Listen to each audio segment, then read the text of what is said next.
Alrighty, so today we are looking at our final lesson in PFT 105, Exercise Physiology. We're going to be looking at how nutrition plays a role in our physiology. We're going to kind of do a broad overview of all the information on nutrition. So we're going to kind of break down chemically how carbohydrates, proteins, and fats act within our body. We'll talk a little bit about calories, which is nice. We're going to talk a little bit about like how calorie burn actually works. That's going to really set the stage for when we start breaking it down more in depth later. And then I don't think we do a lot on vitamins. Weirdly enough, let me skip down just really quickly. Protein, carbs, fiber, fats. I think I can just go straight to water. I will say the one thing that's really great about this PowerPoint in terms of nutrition is that it covers water a little bit better than some of the other NASM PowerPoints do. This is such a weird thing that I've noticed, and I could just be reading between the lines here, or making up a story in my head. But like NASM, in my opinion, does not spend enough time talking about how important water is. And I think it's because like NASM spends all its time trying to convince people of stuff that is important that like people don't assume is important. And water, everyone gets it. It's like, yeah, we all know water's good. So then NASM's like, okay, great, then we're just gonna move on. like honestly, the only thing you need to know to pass your test when it comes to water consumption is that like it's 3.7 liters a day for men and 2.7 liters a day for women. Remember those two numbers, and that's the only question they ever ask anybody, according to people who have taken the exam lately. So anyway, that's what's going on. So let's go ahead and work our way through our purpose today. So we want to give you guys a pretty fundamental overview of nutrition, primarily macronutrients, and primarily talking about calories and energy. And how that influences things like our body composition and our performance and things like that. And then objectives today. Oh, What's up, Julio? How are you? hey, going, Brian? How you doing? Is that okay if I join the morning soon today? We'll take you when we can get you. Of course, it's okay. Cool. Thank you. I'm gonna mute myself. Love it. So our objectives, we want to understand macronutrients and their function. So macronutrients, again, those are your proteins, fats, and carbs. We're going to talk about how macronutrient composition, so how many calories are found within each macronutrient, are going to affect your daily energy expenditure and also your daily energy intake. Expenditure being all the energy that you're burning doing this kind of stuff if you do that all day, and intake obviously being like the food that you're eating and stuff. We need to find like some type of balance, or we need to disrupt that balance on purpose depending on like what your goals are. We also need to get our basic nutritional recommendations, what it means to eat healthy macronutrients, because like obviously there are a lot of really bad examples of healthy or just bad examples of food out there. Dispel any myths that are associated with it, and then kind of work our way through that. So that's kind of where we're headed. I do, before we get into it, want to kind of give you guys the brief overview version. I've got a nutrition video to show you. Not the it's the metabolism part 2, right? Yeah. Is it the one? Hold on one second. Nope, it's metabolism part 1. Mr. Brad, question. Yes, what's up? What do you recommend for somebody who doesn't like to drink water? Then I would recommend finding a way. You could always go like vegan. Vegetables have such a high water content that most vegans are actually covered. But that's probably not what you're looking for. Honestly, like you can do fine if you can drink like different types of like I would say like low sugar juices and teas and things like that. I would argue that I'd be careful with like a lot of like sweetened waters, because they often use like artificial sugars. We're not going to spend a bunch of time on artificial sugars today, but I personally am not a big fan of telling people what not to eat. We're going to talk about this in nutrition. You're going to hear kind of my take, my philosophy on nutrition and nutrition coaching, because I think a lot of people don't do it in a very effective way. One of the things I don't like to do is I don't like to tell people what not to eat. However, artificial sweeteners are pretty high on my list of things to avoid. And a lot of like water alternatives have a lot of artificial sugars in them. So I would say do things like teas, low sugar juices that have maybe been sweetened with like a sugar alcohol, which obviously it isn't actually alcohol. It's the same stuff they put in gum to make gum taste sweet, but it's not. But it's not an artificial sugar. It's still like natural, and so it never enters your bloodstream. It just kind of tastes sweet on your mouth and then kind of exits the other way. You do have to be careful with artificial. Well, not artificial. You do got to be careful with sugar alcohols though, because if you drink or eat too many of them, that can cause like constipation sometimes. Which is why like if like you're a nurse, have you ever known somebody who ate too many like diabetic chocolates? No. Okay, so that is a day ruiner. Because if you eat too many artificial like diabetic chocolates or even like certain keto foods, it can give you the runs. It can like basically act as a diuretic. So anyway, that those are some of the recommendations I would have. I would say like make sure you're getting plenty of veggies in your diet. Make sure that and then like juice alternatives, because juice is good, but it's very high in sugar. Which one do you recommend? What's that? Which one do you recommend? Well, like I said, all of them, like all of that. That's all of those would be very good options. Who's the person who does not like drinking water? Me. Yeah. Yeah. I hate water. My mom's the same way. She can't stand the stuff. My grandpa will say it's water. If I put like tea, he's like, it's flavored water. Yeah. Do you not like tea either? I like tea. Okay. Yeah, I would say like teas are a really good option for you, especially like green teas, because at least they're super high in antioxidants. I guess it's in there. But for me, my weakness is drinking coffee. Coffee's good, and it does give you some water, but it can dehydrate you like cellularly. That's the thing people don't understand about, like, because they'll say like coffee dehydrates. It does. It does add to your total water content though overall. The dehydrating factor of coffee is that it kind of sucks water out of your cells, which is not so great. But it does add to your water content in a very roundabout way. Edwin, do you have a question? Don't pop for a second. Oh, because I muted my. Yeah, I was on the topic of sugar. What do you think about like honey and agave? Love them. They're great. Yeah. Big fan. Yep. Those are fine. Right. I mean, they're still sugar, so be right. cautious. Like obviously, like they're going to be high in calories, and they're still very high in sugar, which means that like it can spike your blood sugar quickly. But I like those way more than any artificial sweetener.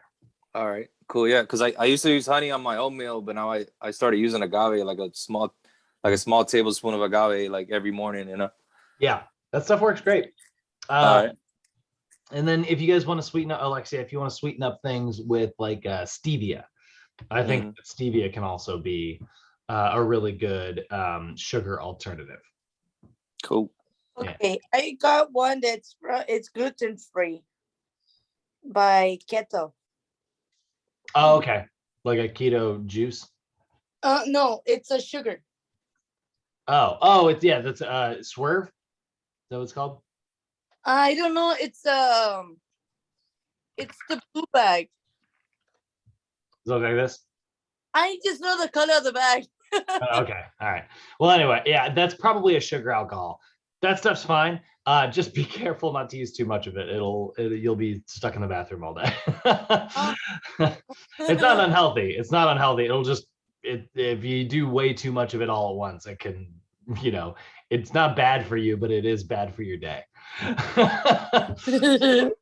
If that makes sense. All right. So let's go ahead and talk about what these nutrients are. So this is gonna kind of explain our macronutrients in a really sort of detailed way and make it a lot easier for us to revisit this when we actually get to nutrition here. Oh God, get out of here forward. No, These freaking forward commercials were killing me. Now they're back.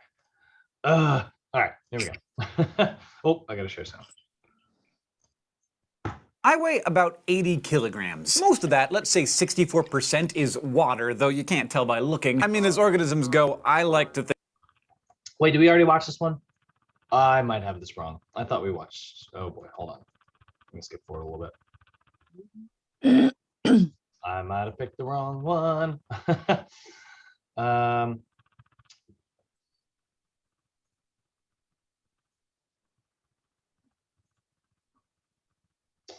Does anybody recognize any of this?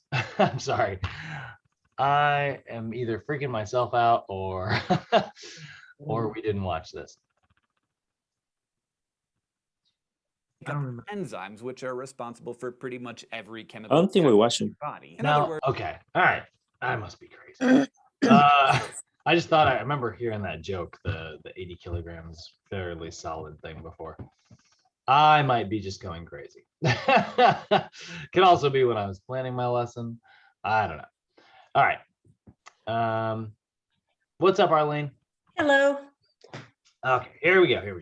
I weigh about 80 kilograms. Most of that, let's say 64%, is water, though you can't tell by looking. I mean, as organisms go, I like to think that I look fairly solid. After water, the next largest proportion of me is protein, about 16%. Not just in my muscles, but also in things like the tiny sodium-potassium pumps in my neurons, and the hemoglobin in my blood, and the enzymes driving the chemical reactions in every one of my 37 trillion cells. And another 16% of me is fat, which I'm totally okay with. 4% of me is minerals, like the calcium and phosphorus in my bones and the iron in my blood, and 1% is carbohydrates, most of which is either being consumed as I talk to you or is sitting around as glycogen waiting to be used. But here's the thing, it's not like I just ate 80 kilograms of food and then all this happened. Instead, my body, like yours, is constantly acquiring stuff, extracting some of it to keep, burning some of it for energy, and getting rid of the rest. But even the stuff that my body does hold on to doesn't last forever. Some of the chemicals that I absorb in my food eventually become a part of me, but enzymes wear out and membranes break down and DNA gets oxidized, so they get discarded. And then I need more of those chemicals to reconstruct the material that I've lost. As a result, over the course of my lifetime, my cells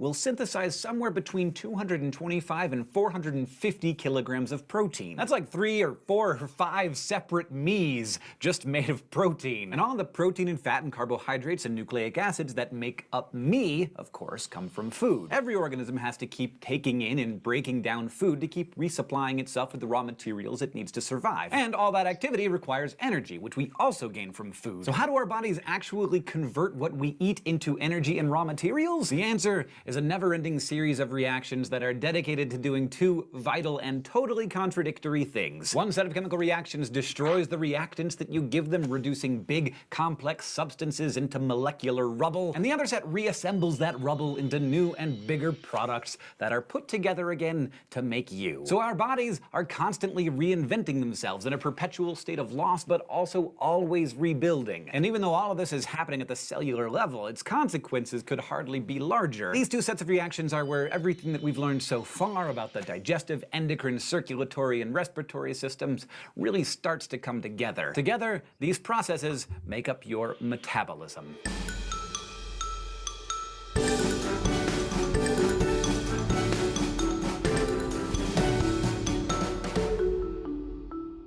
Now, the sciencey word metabolism has come to have a meaning in popular speech, but metabolism isn't just one thing. People talk about metabolism as meaning like how fast your body burns the fuel in your food or how high your personal energy level is, and that's fine for use by personal trainers and fitness magazines. But physiologically, metabolism really describes every single biochemical reaction that goes on in your body. And maybe more importantly, it reconciles two conflicting chemical processes that are always simultaneously underway inside of you. One of those chemical forces is anabolism, anabolic reactions that construct things and consume energy. These are the processes that take the small monomer building blocks in your food, like monosaccharides and fatty and amino acids, and build them into bigger, more complex polymers like carbs and fats and proteins that are used in your cells. Then, when you need new building blocks or you need to release some energy, those polymers in your body, or new ones in your food, get broken up by catabolic reactions. The processes of catabolism break down bigger molecules, and in breaking their bonds neurons release the energy you need to stay warm and move around and provide your cells with fuel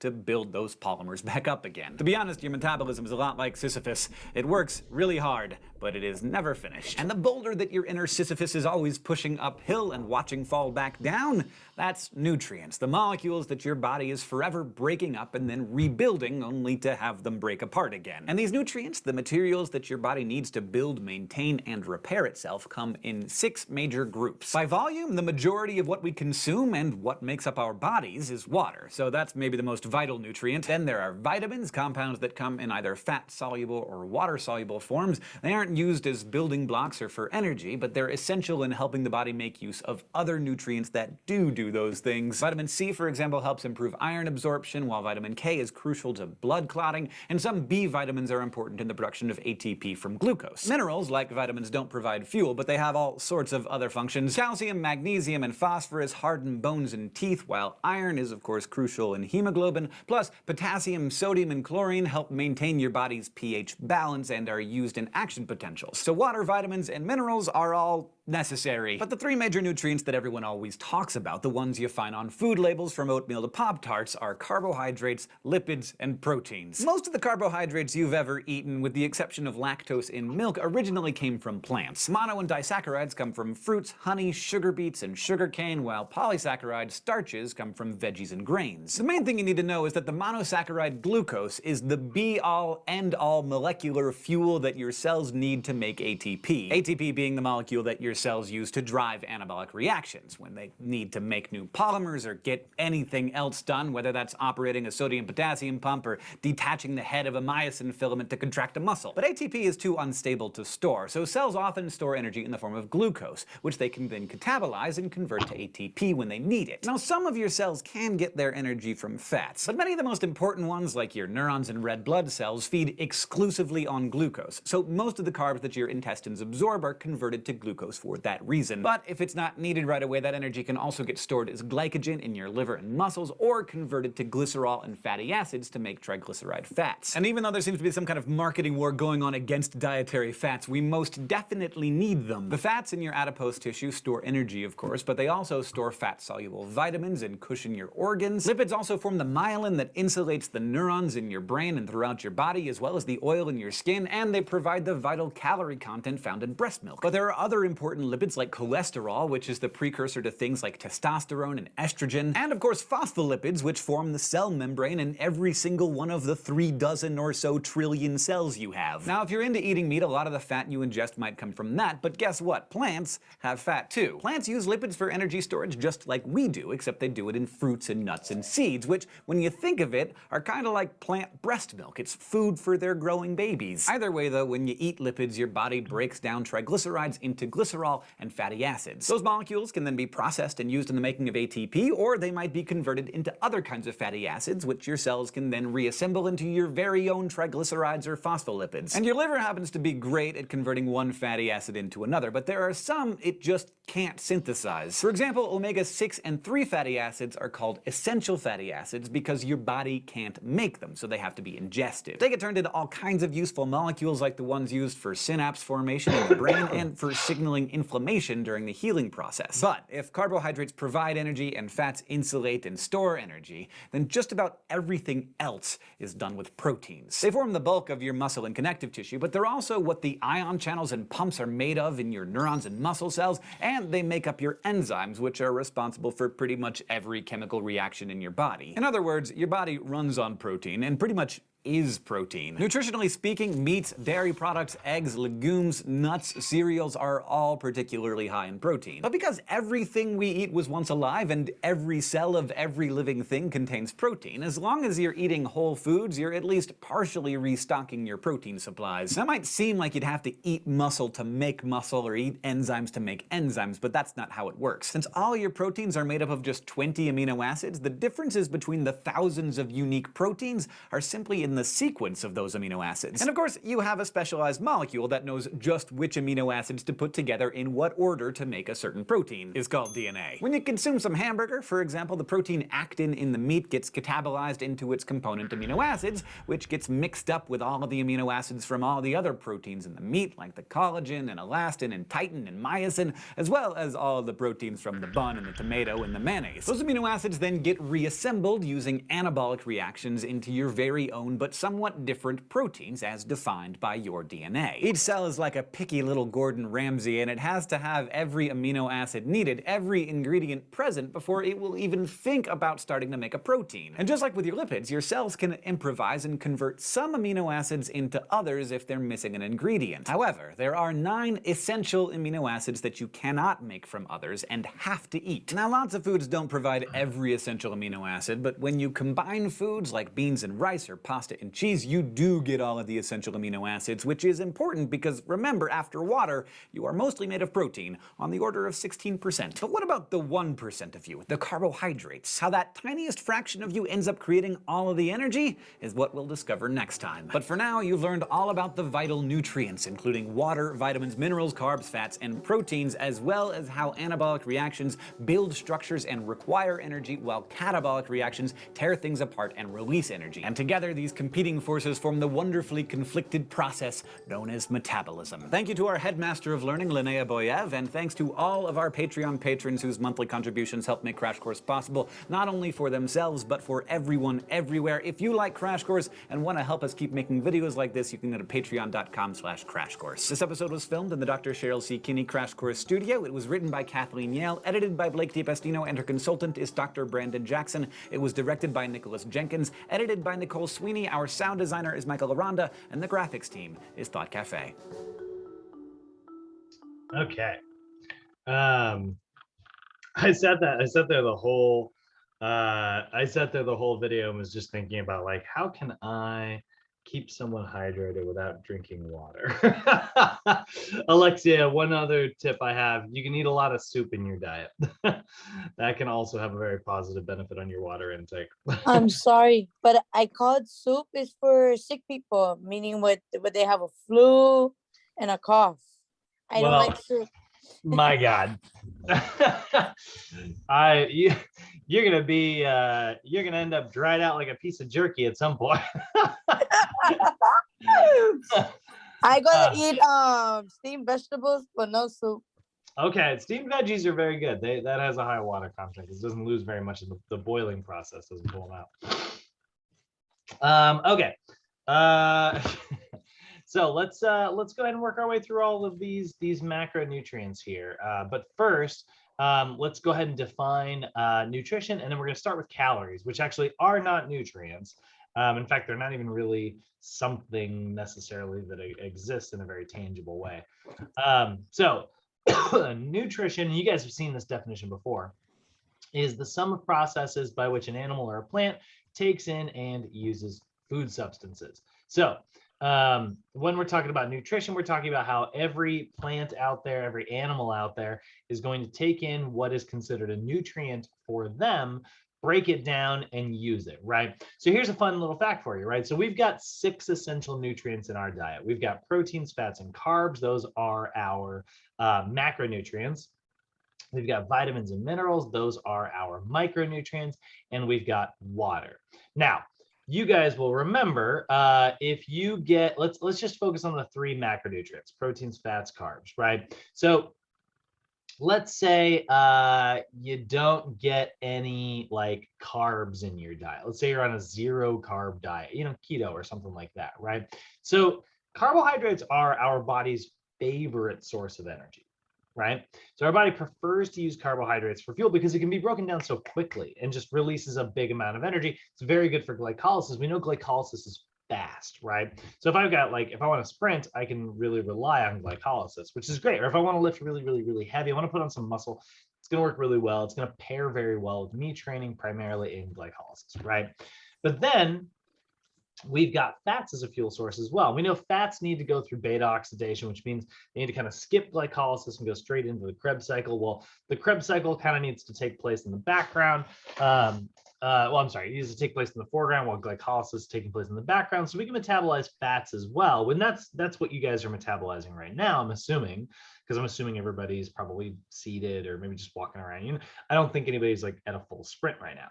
All of a sudden somebody unmutes and like, I don't know what you're talking about. I'm being chased by a bear, you know. But like, you know, or maybe talking to Edwin, he's like, I'm going down the mountain right now. So, you know, that is you know, the higher your energy consumption goes up, the more likely you are to land in glycolysis. Whereas when you're kind of taking it easy, yeah, you're relying on fat, because fat can be metabolized for energy very slowly and consistently. And our bodies prefer not to use proteins. Our last macronutrient, protein, our body really tries to avoid using. Oh my God, that's incredible. Our body tries to avoid using protein as the source, right? We're going in 2 weeks. You know, go up, get a cabin. Yeah, so our body tries not to use protein for energy because protein needs to be used to make new, you know, stuff, right? Like new skin, new hair, new nails, new muscle, which is obviously a big one, new enzyme, new DNA, right? Most of your body is, you know, like you said in the video, 16% of your body weight is protein, the remaining most of the weight being water for some of us.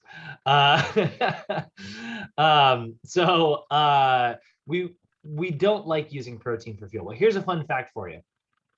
That is not true of every animal.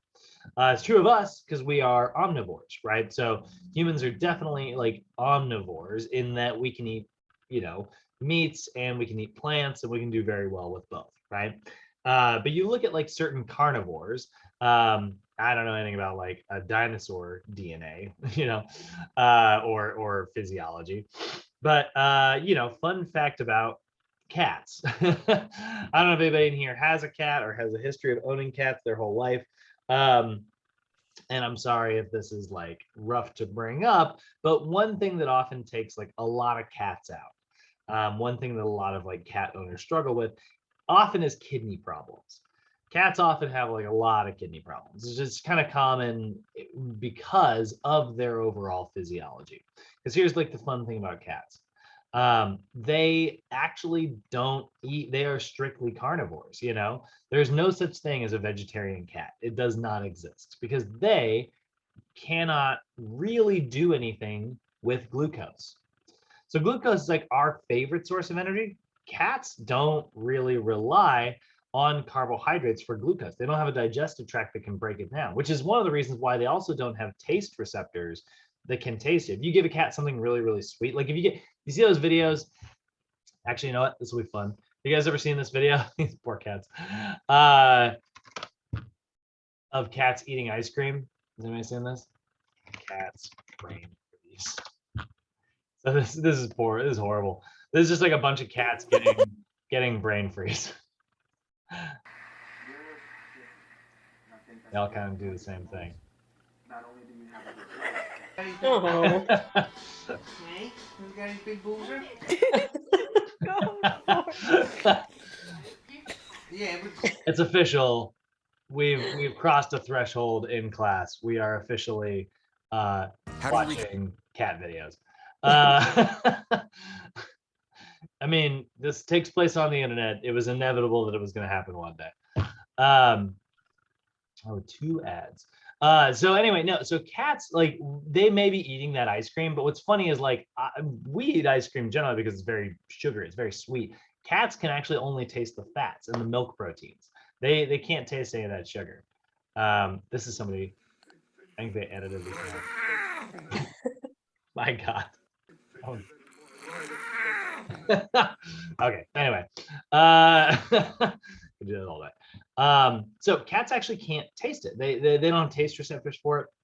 Now there's other like minerals and stuff out there in the world that like can do stuff within certain animals' bodies and stuff. Like, you know, like we only use, when it comes to minerals, a few, right? We use iron and calcium and sodium and things like that. Other animals out there, they might use metals that we don't. And so when you eat like a really minerally food, it kind of has a taste like, you know, I'm not saying you should be getting your iron by licking a metal bar, but if you did, you would taste iron. You know, it kind of tastes kind of like iron, right? It would also kind of taste like, you know, when you cut yourself and you like suck on your finger and it tastes like, you know, iron. So you have taste receptors that allow you to like know that you're bringing in the right nutrients, and generally you are turned on in such a way to enjoy those nutrients, which is why cats, like you try to give them like a piece of candy bar, they're like, I saw you eating this, so I'll be curious, but like they're usually not very interested in it because they can't taste sugar. Instead, what happens is their body takes protein and breaks it down through gluconeogenesis, which by the way is the same process that we use when we have to use protein, which we try not to, but when our body needs to use protein for fuel, it'll use gluconeogenesis to turn amino acids into glucose, and then it can go through the energy cycle. Cats do that naturally all the time. And if you remember me saying, the problem with gluconeogenesis is it pulls the nitrogen out of the molecule, leaving the glucose stuff behind, carbon, hydrogen, and oxygen, right, to go through energy production. But that extra nitrogen has to be filtered out, and it gets filtered out by your kidneys. And that's why cats actually have a lot of kidneys problems. And it's a really good analogy for us to kind of understand our own physiology, right? When we look at that and we look at like a lot of popular fad diets that are out there, like the carnivore diet, right? That's been getting more and more and more attention. I know Joe Rogan is a huge fan. I'm not going to bash anybody here, but I will 100% say that that man is not a physiologist in any capacity at all. And a lot of, you know, he's a big fan of the carnivore diet and he swears by it and stuff. I think I want to say Jordan Peterson's another one, like a really big carnivore diet guy. But that's, you know, those are not like, I believe that they probably had a very good personal experience. And that's really kind of what I'm pivoting to here. When we talk about like proper nutrition, I'm not saying you can't have a really good experience with keto, Atkins, the zone diet, carnivore. Heck, you could even do pretty well on the grapefruit diet. That was really popular back in the day. Probably not actually. That one's pretty much just terrible. But it's not really one of the things when we're talking about nutrition, it gets very complicated. And there's not a lot of like times where you're going to hear me say this is good and this is bad. Like personally, I don't like the carnivore diet. Personally, I don't believe though that it might not work forever for some people. You know what I mean? Because they can convert those things. And that's true of plants as well, by the way. Plants are you know, they got their own nutrition where they're taking in waste products from other animals and, you know, using those as their food source. So when we talk about nutrition, it is complex. You know, we're going to be pivoting into an 8-day nutrition class coming up, and it is going to get complicated. And there's going to be a lot of times where it's like, is this good? Is this bad? And I want to encourage you guys now. We're setting the tone right now to not really think of nutrition that way. Don't think of it as good or bad. Think of it as like, you know, think of it as almost like a gamble, right? If you go into go to play roulette at a casino, you put your number on a lot of chips, you're probably more likely to win. Put it on one number, maybe not. So I wouldn't sink all your eggs into like one nutritional basket. We want to have sort of a very complex diet filled with all of these macronutrients we're going to be talking about today. So there's my soapbox. That's us setting the tone as we go through the next sort of 10 days and stuff. Although tomorrow we won't be talking about nutrition at all. But let's really quickly talk about like energy. So pivoting into the thing that people want to talk most about when they talk about nutrition is they want to talk about calories. A lot of times people, it's all they care about. They just want to know how to cut calories properly so they can, you know, look awesome at the beach. By 2015, which obviously you can tell these PowerPoint slides are a little old, experts expect that about 75% of US adults will be overweight or obese. We got lucky. That statistic did not prove to be true, but it did get pretty close.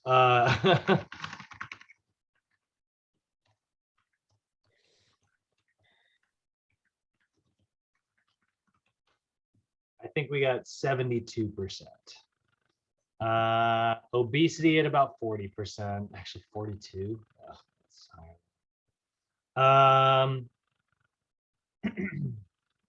Yeah, 30.7 plus 40.2 or 40. Whoa, whoa. Oh boy. That's not good. My keyboard got stuck on. So 30% plus 40% came out to about 70%. So we came in under the 75% mark, which is kind of nice. But that's still a pretty substantial amount of individuals.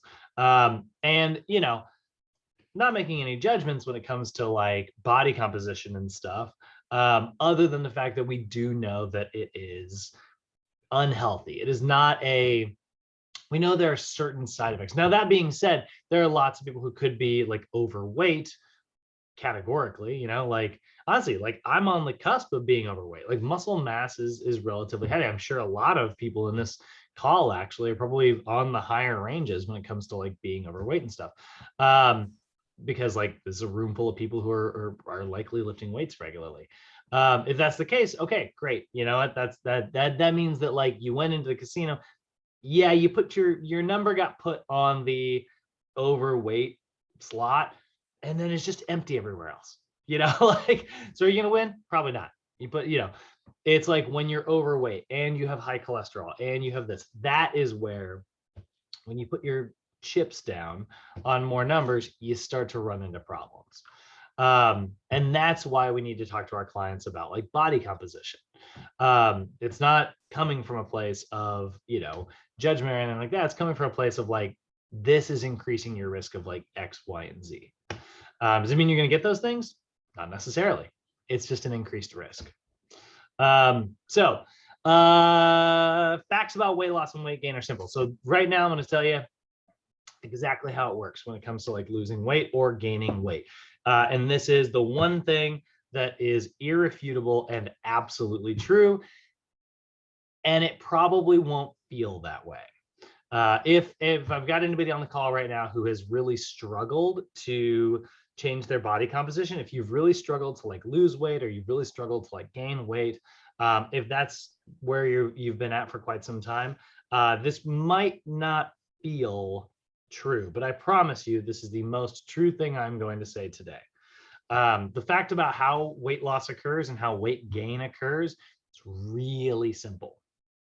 We know that if your energy balance, that's the amount of energy coming in versus the amount of energy coming out. If it is balanced, your weight will stay the same. If there is more energy coming in than there is energy going out, you will gain weight. And if there is more energy going out than there is coming in, you will lose weight. That is exactly how it works mathematically. It all comes down to the math of how many calories are going in one direction versus another. That is what determines, you know, body composition changes. Now, the reason that you will get a lot of pushback on that with your clients, and I'm sure somebody out there right now is going, I don't know, you know, like it's like, you have this thing where you're like, I stuck to the diet, I ate the right number of calories, I worked out the way I was supposed to, I did everything, and somebody already calculated all my math, and I followed their directions perfectly, and it still didn't work out. So clearly, it's not just math. It feels that way. And that's because it is very difficult sometimes to realize what your body will sort of do in the background to get you back to balance. So let's say you got somebody who's balanced out, right? Their weight has kind of plateaued, but they put on more weight than they wanted to, and so they want to lose weight the next like amount of time. So their energy expenditure goes up because they start working out. And they don't really change their diet very much, right? And what'll happen is their body, they don't necessarily change their diet, so they think, but what will happen naturally is they might sneak a little thing here, a little bit there, the very unnoticeable stuff that we don't really think of when we go throughout the day, you know, all the stuff that when you're food journaling doesn't make it onto the food journal, right? Like, think about like around Halloween, man, I gotta say, one of the worst things that ever happened in the food industry is the invention of Halloween-sized candy. You know how like that person on the end of the block who like gives out full-sized candy bars, and you're like, that person is a legend, you know? I would argue they're also like healthier maybe in some ways than other people. And you're like, they're giving out more candy than the average person. Why would that be healthier? Because like then someone's going to be aware of how much they're bringing in. They're like, oof, I had a whole crunch bar today. I should probably like go for a walk. And then their brain realizes it. Whereas those like little ones, you don't think about it. You just pop it in. You're like, great. And then you just go on about your day. And then you pop another one. And suddenly you've had 3 candy bars worth of candy without really, it's like, I had a couple pieces. A couple is 2, right? Like big difference, right? It's all the unconscious stuff that we do. So what ends up happening, because they've been going to the gym, their body's like, I need more energy. We're out of balance, right? So then it does all these little things to make you increase your intake. And now suddenly you're back in balance and you're like, why am I not losing weight? I'm doing everything I'm supposed to do. And you really feel that way, right? And here's the other, on the flip side, maybe you create the energy balance, lots going out, very little coming in. And then your body does like little things. Maybe you usually take the stairs when you go to work, but then like lately you start taking the elevator, not really kind of realizing it. Maybe you used to bounce your leg a lot and now your leg kind of just sits there all day. Those little tiny changes drop your energy expenditure. And we're going to be looking at that when we start talking about calories. But here's the big thing that is black and white, you know, on the paper true. You know, the grass is green, guys. The sky is blue. Birds fly and fish swim. These are all just true sentences. If energy coming in exceeds energy going out, you will gain weight. If energy going out exceeds energy coming in, you will lose weight. We can leave it at that. So let's understand energy very clearly here. So energy, when I'm referring to energy, I am talking about calories. Now, the amount of calories in a food, we talked about this earlier. There's technically no such thing as a calorie in the same way that there's no such thing as a mile or a second or a degree, right? Like all those like things that we use to measure stuff, inches, whatever. Those things you can't hold an inch. You can't hold 5 seconds in your hand, you know? But we can measure them in a way that we understand. And that's what calories are. It's just a measuring tool that we use to kind of understand how much energy is within food. And what it is it's the amount of heat energy required to raise the temperature of 1 gram of water 1 degree Celsius. So that's the original calorie as it was written back in the day, right? 1 gram, which is very little water. It's like that much water. 1 degree Celsius, which is a pretty high amount. So honestly, like a hamburger would have about 500,000 of those little mini calories. So that number is really just difficult for us to have to deal with. Can you imagine if like every time you were like trying to like, you know, standard person eats about 2,200 calories a day. What if it was 220,000 calories?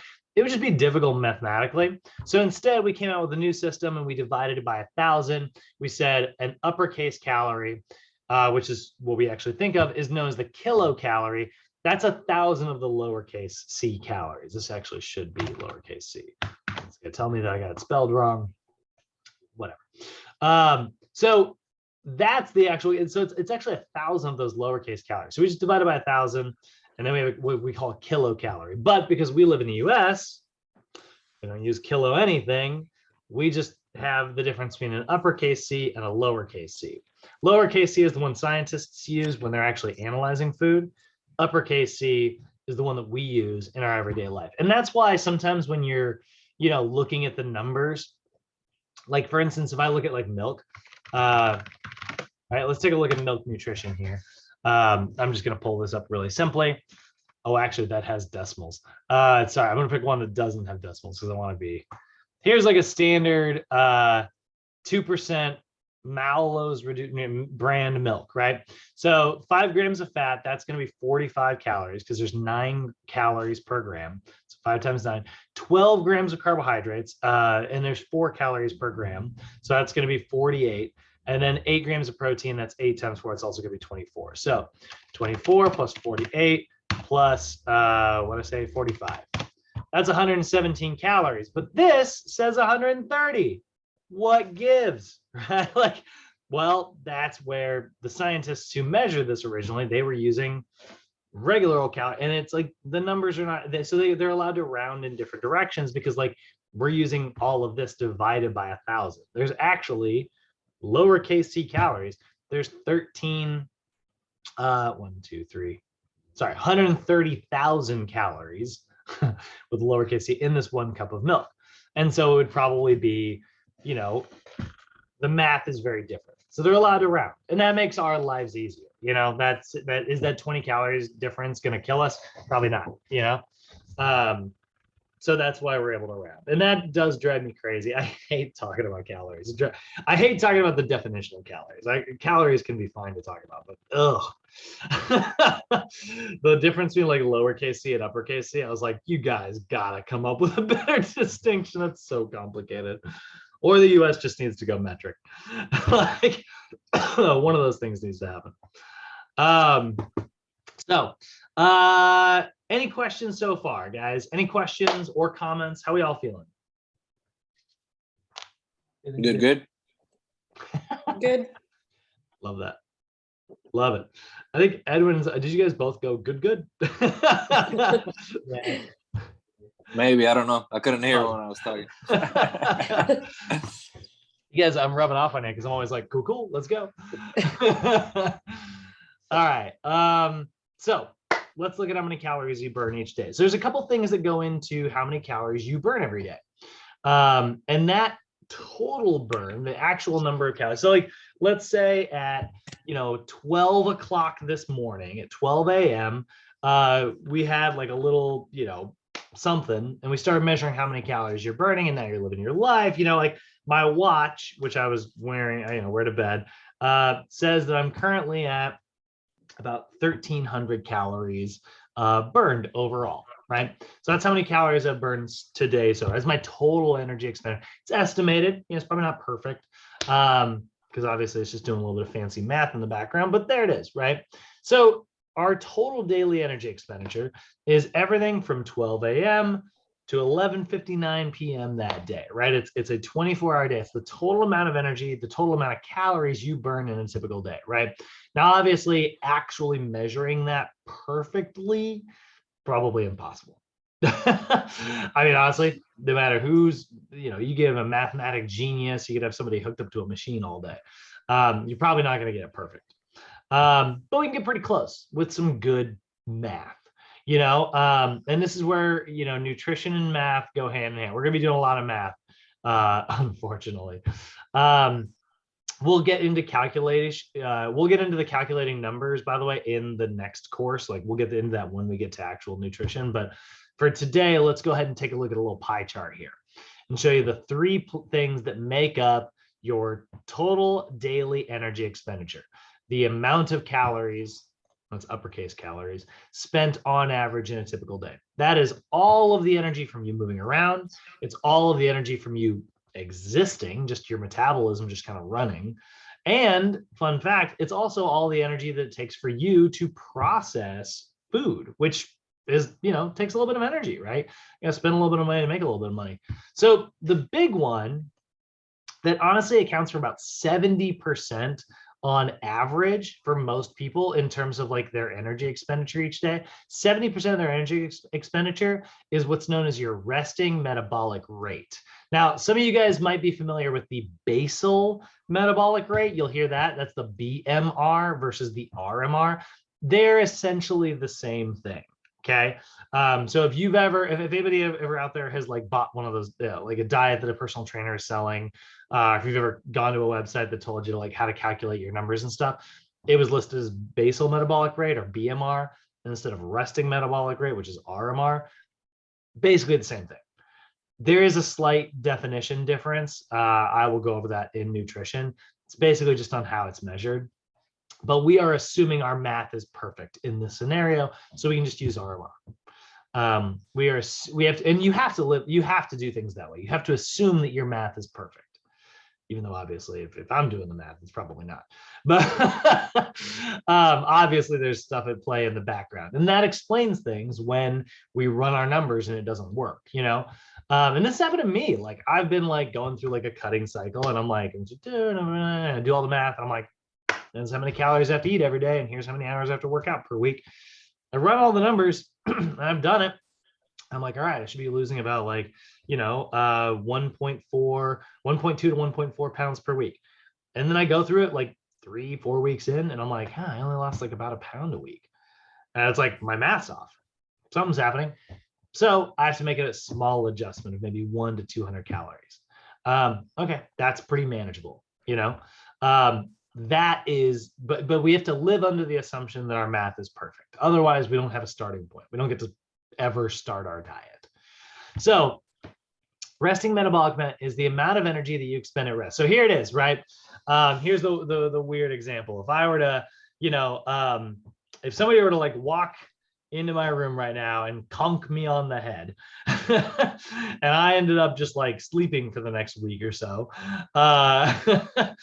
and I never move a muscle. I just kind of live my life. My body simply exists. If I'm in a coma, right? I'm not doing anything physically active. That is what your BMR is. It's the amount of energy that you burn simply to keep your body alive. It is the basal or resting metabolic rate. Okay. That's about 70% on average for most people. You can see here it's a range of 60 to 75%. The more physically active you are, the more that this starts to take up a bigger chunk, and so then this becomes smaller. Like my girlfriend and I went to Disneyland on Sunday, and we walked 14 miles. And so like resting energy expenditure became a very small part of the pie chart, and the physical activity became a very large part of the pie chart. If you do a marathon, it's going to shift the numbers, but on average for most people, it's about 70% of the energy they burn each day is not from working out. It's not from having a special diet. It's just by existing, which is one of the reasons why we as personal trainers, we love leg day. Because if we can put on muscle in someone's legs, they're not going to look any different. They're just going to have more muscular strong. Your muscles are so big in your legs, right? It's about 60% of the muscle in your body, right? So if you make that muscle in your legs bigger, you kind of end up looking the same. Maybe you end up looking a little better. For the most part, you look the same, but you just burn way more passive calories by existing, because muscles are very metabolically hungry. Let's show you the difference here. Here's a BMR calculator, okay? Or an RMR calculator, whatever you want to call it. Here's a 25-year-old person who's 5'10". They weigh 160 pounds. And right now I'm leaving the settings standard. So it's going to assume, actually, you know what? No, we'll go to the body fat percent. So they've got a body fat percentage of 20%, which is probably pretty average. I calculate here. That person burns about 1,624 calories per day. Now, let's say that they're fairly ripped, right? And they have 10% body fat. It goes from 1,624 calories today. Oh, wait, no, they don't. They burn 1,781 calories per day, because they may weigh the same, but they have more muscle mass making up over their overall body weight, and muscle is very metabolically inefficient. It burns a lot of calories, right? Drop it down to 5%. It's going to go up even higher. Boop, 1,859, right? That person's super shredded at this point, probably unhealthily so. And there we go, right? So that is sort of that's the formula there, using body fat percentage and stuff. So that, like I said, usually about 70%. I'm pretty sure that's the homework answer. And then resting metabolic rate, that's what it is. The amount of energy expended at rest. It's in the name. Now, you also will burn a little bit of energy by processing food. It's only about 10%, about 6 to 10%, depending on who you ask. That's the amount of energy from processing food. So certain foods are harder for us to break down. If you remember us talking about the digestive system, right? Fats are super easy for your body to break down. It just kind of, make some bile, and those lipids break that bile up, and it break those fats up and it goes straight into your bloodstream. So if you have a really high fat diet, maybe you're on keto or something like that, you're probably not burning any extra calories thanks to your diet. Carbs, in the middle, kind of easy to break down, but does take a little bit of energy. And then protein is actually very difficult to break down. Protein's a real pain in the butt. Your body has to let it sit in stomach acid for a long time. Use some really powerful enzymes. It is difficult to break protein down.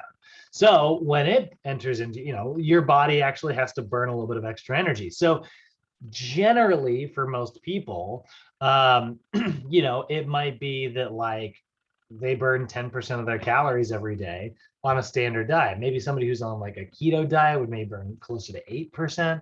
And maybe somebody who's on like a carnivore, strictly protein diet, which by the way, carnivore is also lots of fat. But let's say it's like they're just drinking protein shakes and that's it. Don't do that. Well, that person's body is like working pretty hard to like process all that protein. So maybe they burn 12% of their calories per day. And this is one of the reasons why bodybuilders in the weeks leading up to a competition will amp their protein up like crazy. Now you might be thinking, like a lot of people see that and then they interpret it as, oh, they're eating a lot of protein to maintain their muscle mass.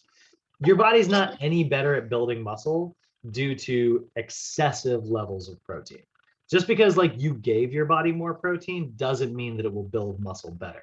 Your body builds as much muscle as it can, and then any protein beyond that just gets turned into energy. It can go, it's maxed out in one category. Don't get me wrong, you need to have enough protein to build muscle. And we'll talk about how to run those numbers as well.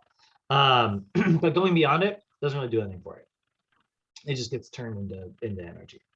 But bodybuilders will amp up their protein. So then it seems very contradicting because you're like, well, bodybuilders are all about maintaining muscle. It's like they're amping up their protein as a sneaky way to just burn extra calories before their competition because they're trying to lose as much weight as possible. That's why they amp up their protein so much in the weeks leading up to a competition. And then lastly, we've got sort of everybody's favorite category. It's the reason, we're in school right now. The thermic effect of physical activity, which is sometimes called TIFA, or in this case, just the thermic effect of exercise, which is TEE.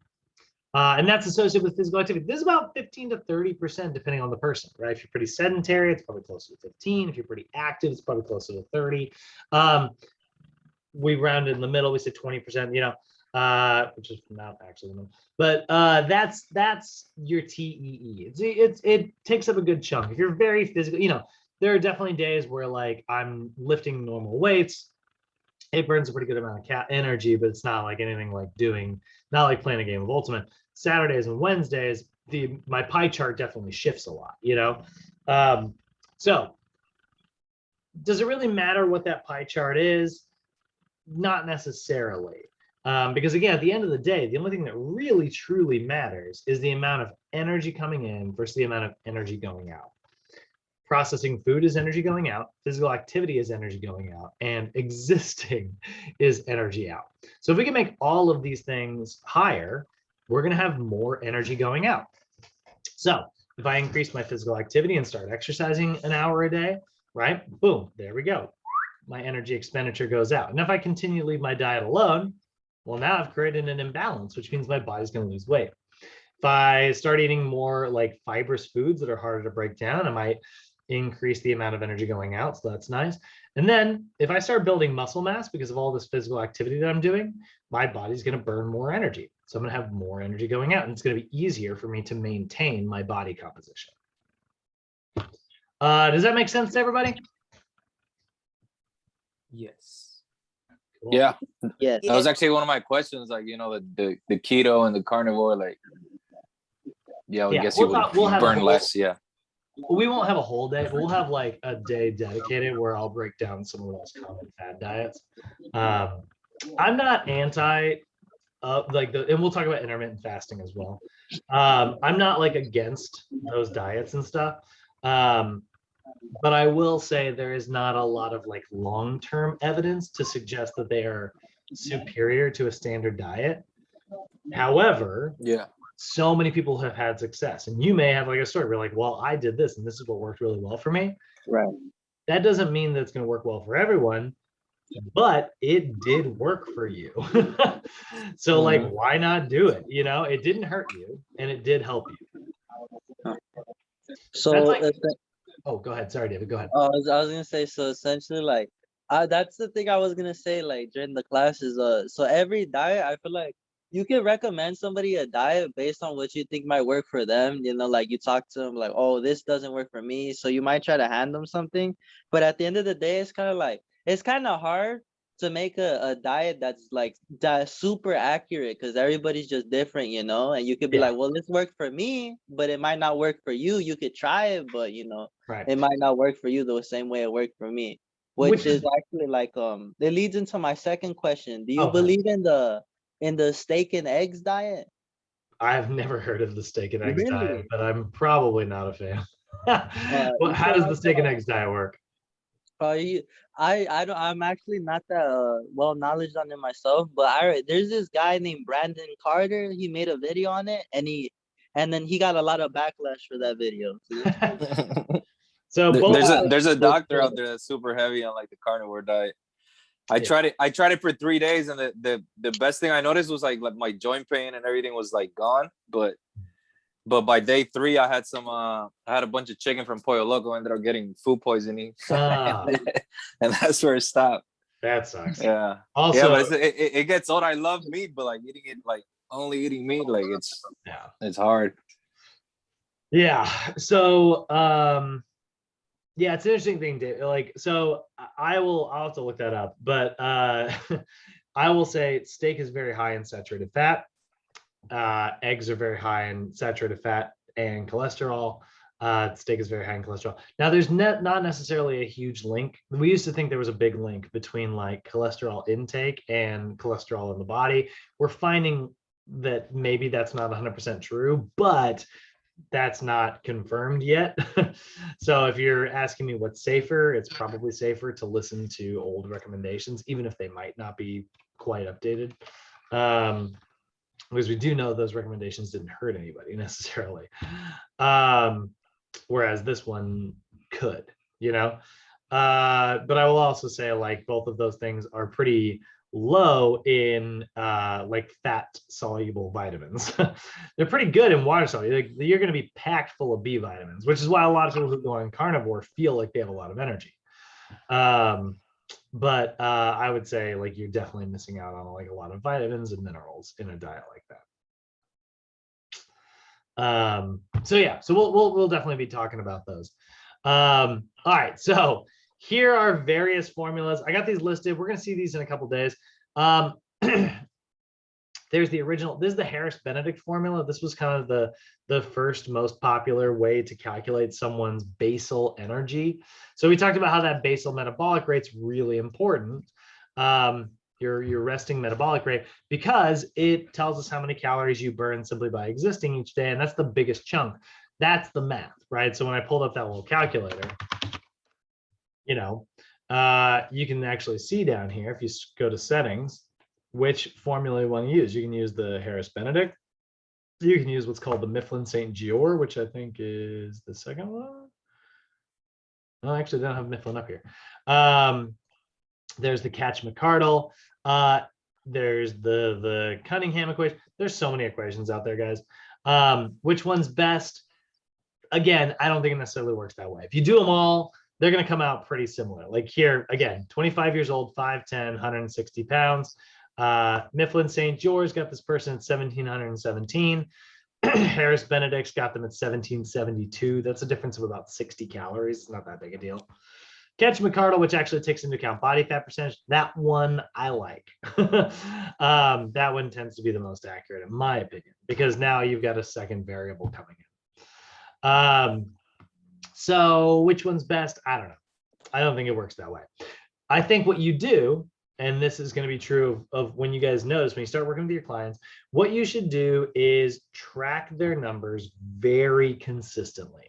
You know, I like to tell my clients to weigh a couple times a week, bring in that scale weight, and then I can average out those numbers and we can track their average weight loss. If I did the math and you were supposed to lose 1.5 pounds each week, and for the first 2, maybe 3 weeks, you know, that should be anywhere between 3 and 4.5 pounds.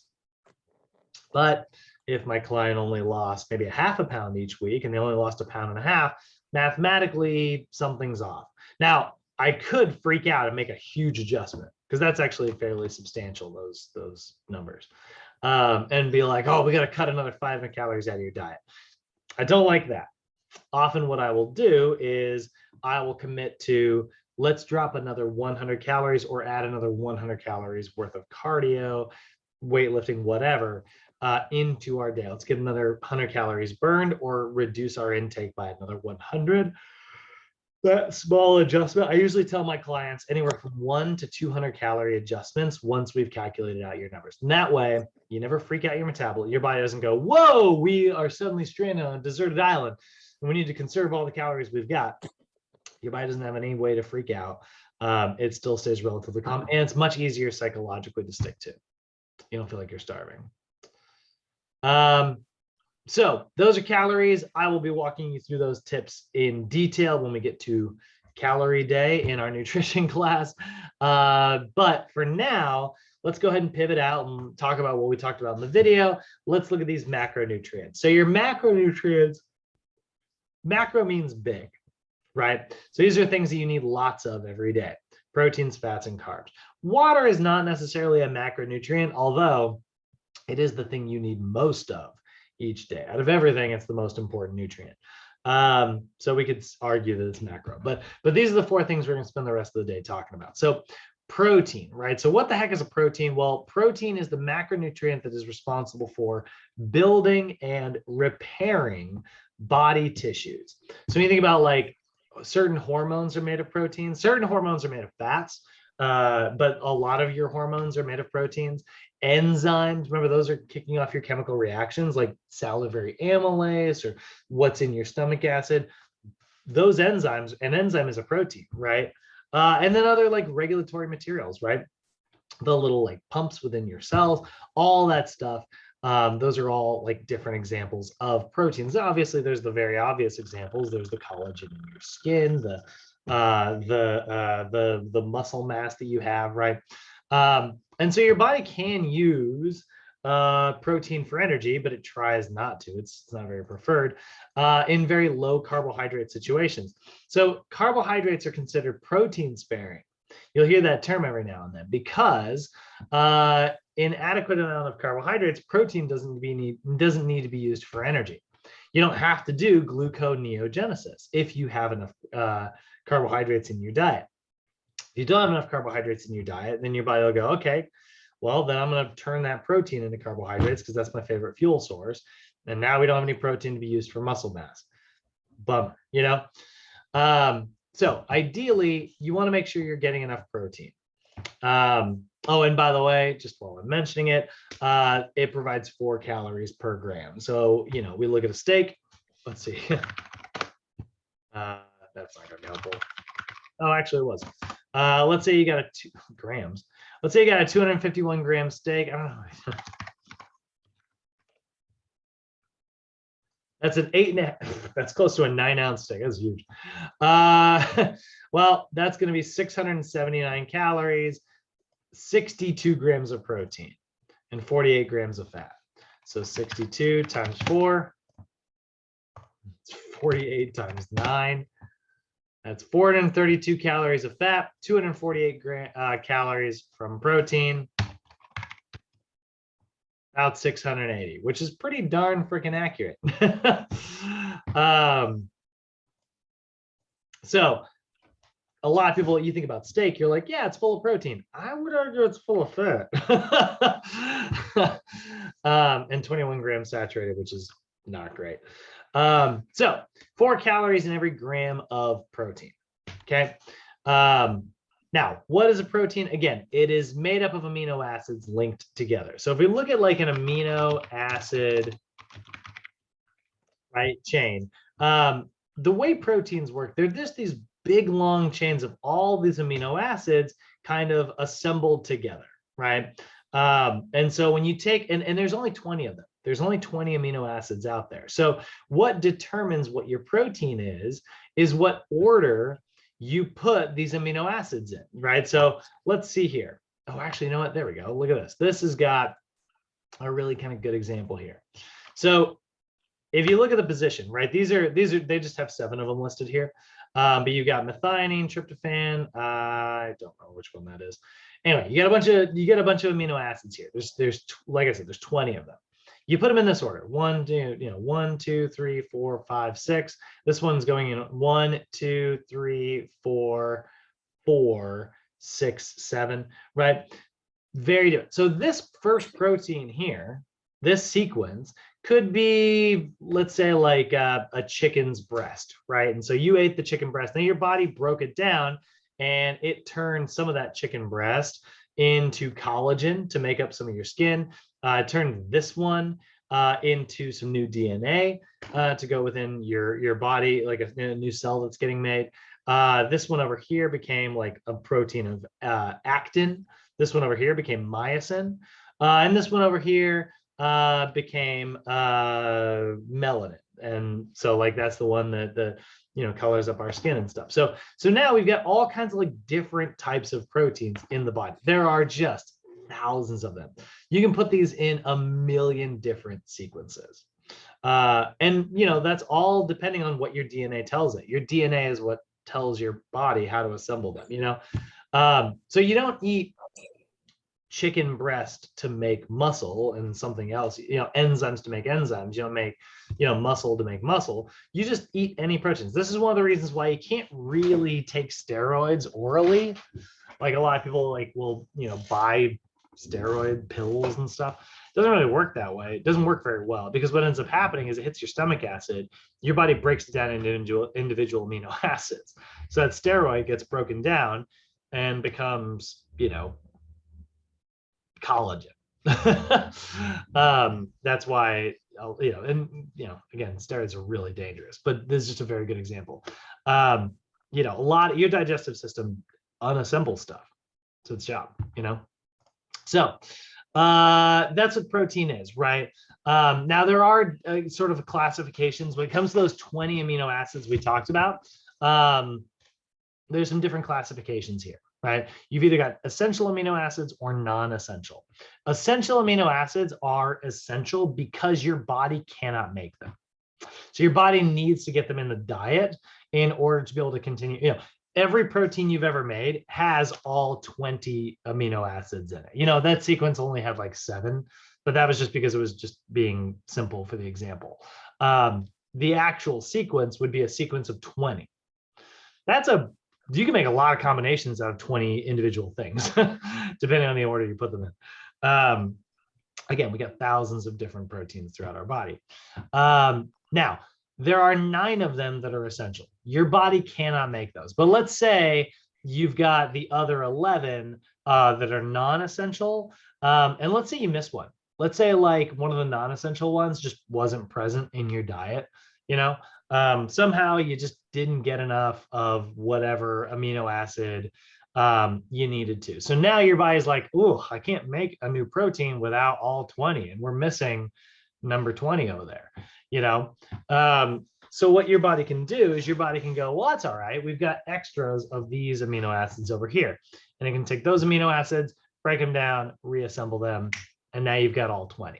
It can do that with 11 of those 20 amino acids, but the remaining 9, you have to get those from your diet. Your body can't make them. So you need to make sure you're getting all of the essential amino acids in your diet as often as possible. This is where there's sort of a difference between what we call a complete protein versus an incomplete protein. A complete protein has every amino acid in it, all 20. Incomplete proteins are missing 1 or 2. So foods that are lacking one of those essential amino acids, we call that an incomplete protein. So vegetables, fruits, grains, and legumes, all of those things have protein in them. If we look at like nutrition facts,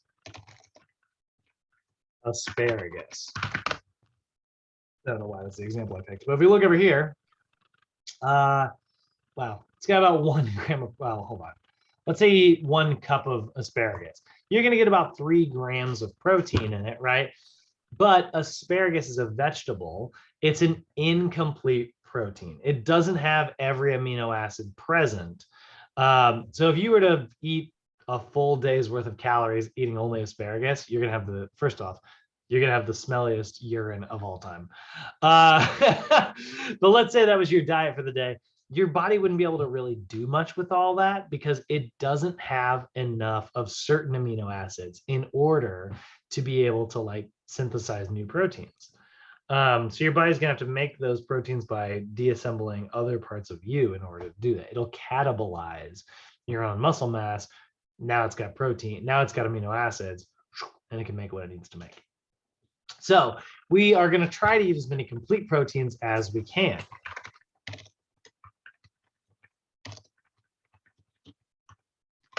Which means we need to consume foods that have all of those amino acids. Now, here's the thing.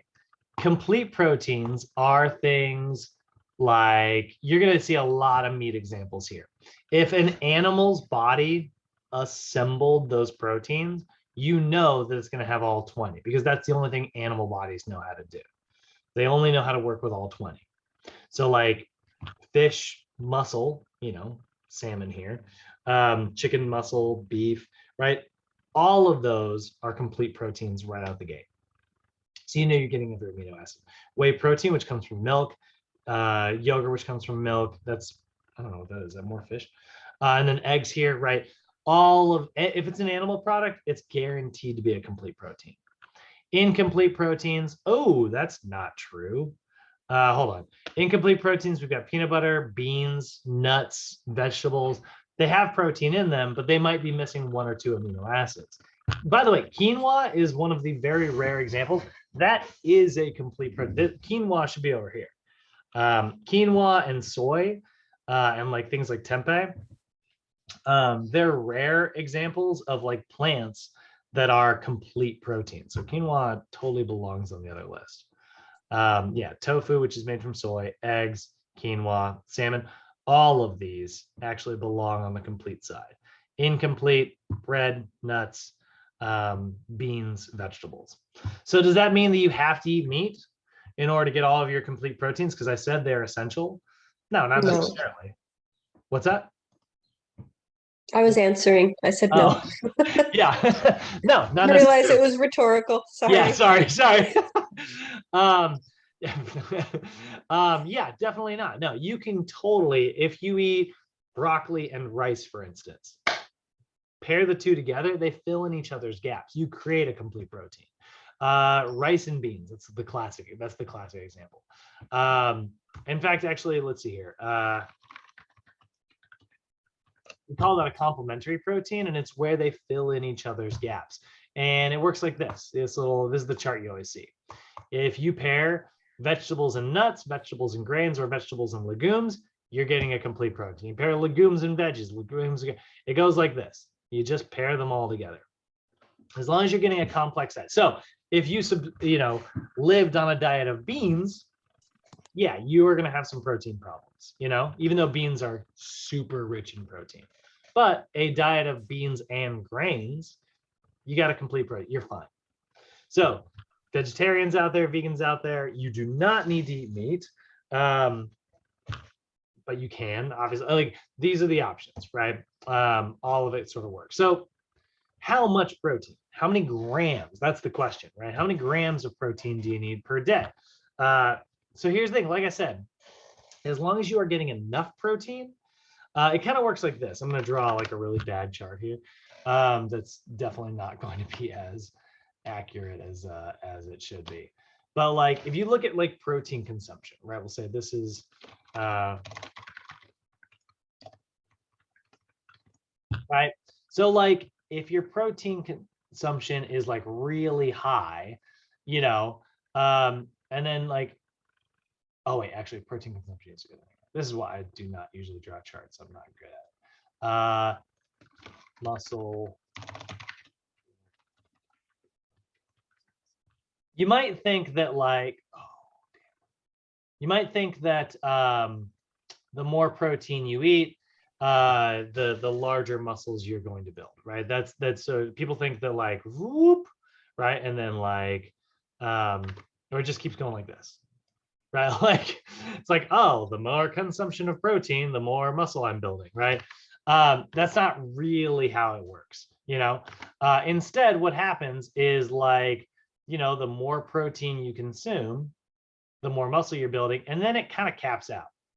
And it just kind of goes like this, right? So if you are eating like this, or let's say, you know, like that, right? You're way up here. Nah, it doesn't really do anything for it. All this extra stuff just gets converted into carbohydrates. So, yes, we need enough protein. No, we do not need as much protein as we can get. You know, people are just drinking like, you know, 40-gram shakes 3 times a day. It's like that's a lot. So, how do we know how much protein we need? Because it's going to be based on your body weight. Obviously, the more you weigh, the more protein there is present in your body, and your activity level. So your like lifestyle, right? So if you're very sedentary, the amount that you need is about 0.4 grams per pound or 0.8 grams per kilogram of body weight. This, by the way, is the number they want you to have memorized. They'll say, what is the minimum recommended protein intake? 0.8 grams per kilogram. They will not ask you the pounds version. So memorize this right here, guys. Sedentary individuals need 0.8 grams per kilogram. So for me, right, I need, if I'm sedentary, I need about 70 grams per day to make sure that I am repairing whatever gets destroyed in a normal day's worth of living. Now, if I exercise, I'm damaging my proteins. So if I'm like a strength athlete, right, I'm primarily relying on the ATP-PC system more than I'm relying on like glycolysis, which means I'm not, you know, I'm doing like a lot of like, you know, high energy work, and my body's like, wow, we need more proteins to make more muscle because like this guy's making more runs. Or let's say I'm in glycolysis and I'm damaging my proteins all the time because I'm creating so much lactic acid. Well, now my protein needs go up because I'm damaging them consistently, right? So as a strength athlete, I might need something closer. Whoa, what was that? To 87, so 88 grams per day. And then if I am a, let's see, oh, that could be it. 1 point. So at the most, if I'm a strength athlete, I might need anywhere from 88 to 140 grams per day. Versus when I was sedentary, I only need about 70 per day. So here's my sedentary sit on the couch lifestyle. Here's my entry to strength training style. And here's my maximum, I keep damaging my muscles real bad style. Now, let's say I'm only a cardio athlete. Well, then those numbers are going to be a little bit lower because cardio primarily relies on the aerobic system, even though there's some glycolysis taking place in the background. So my range would be 87.5. So the actual entry point is about the same. So 88 there and 105. So cardio athletes need a little bit less protein than strength athletes who are damaging their proteins more. And then sedentary individuals don't need as much in general because like they're leading a sedentary lifestyle. They're sitting down all day. They're not burning up very much energy, very much protein. So in general, you can calculate it out like that. It should come to somewhere between 10 and 35% of their total calorie intake, which is also a method that you could do. So if you don't want to do this like very specific math for your client, you can also just kind of work them into a range. Let's say 20% protein, right? So let's say I'm on a diet of 2,200 calories per day times 0.2. That gives me 440 calories from protein. I divide that by 4. It's 110 grams.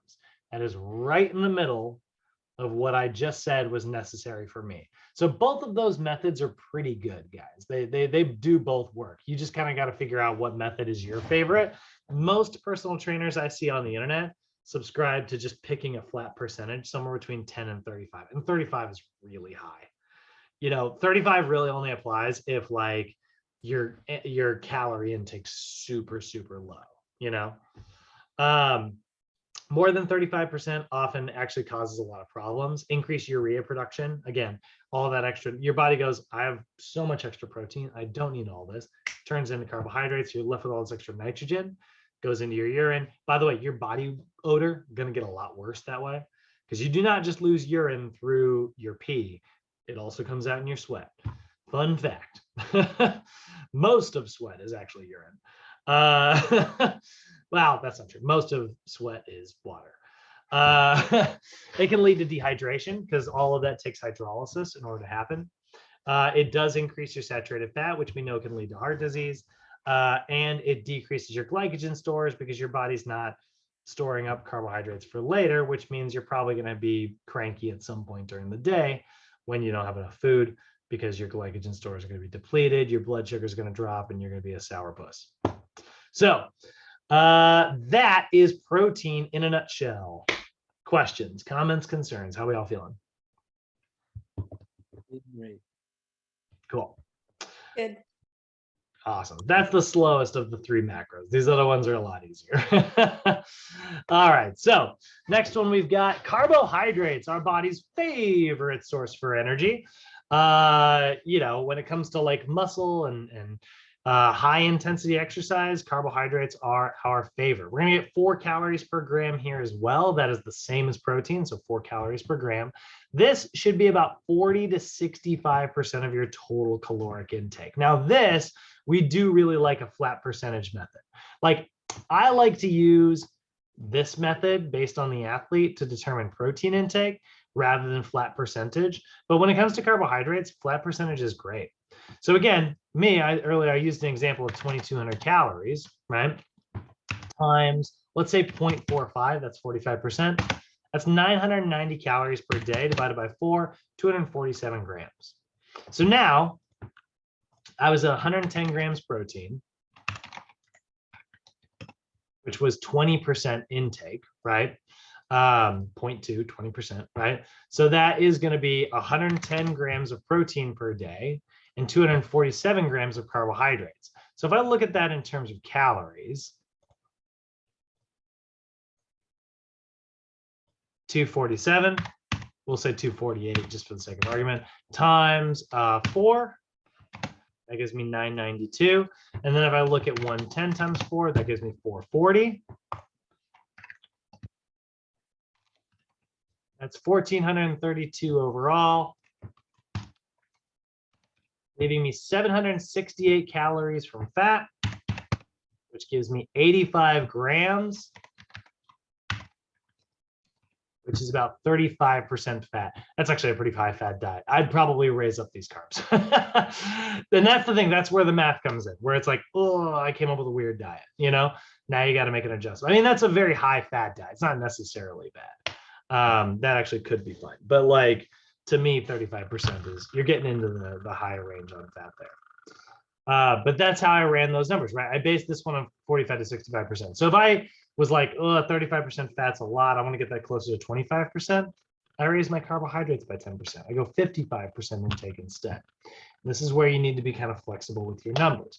We want to be somewhere between 45 and 65%. I usually shoot for the lower range on carbohydrates, not because carbohydrates are bad, but because like a lot of times people will get a lot of sugar in their carbohydrates, and sugar is not so great for us. Why is it not so great for us? Well, it is a simple carb. Things like sugar, honey, we mentioned agave earlier, and even fruits are simple carbohydrates. Now, simple does actually cover 2 different categories within simple.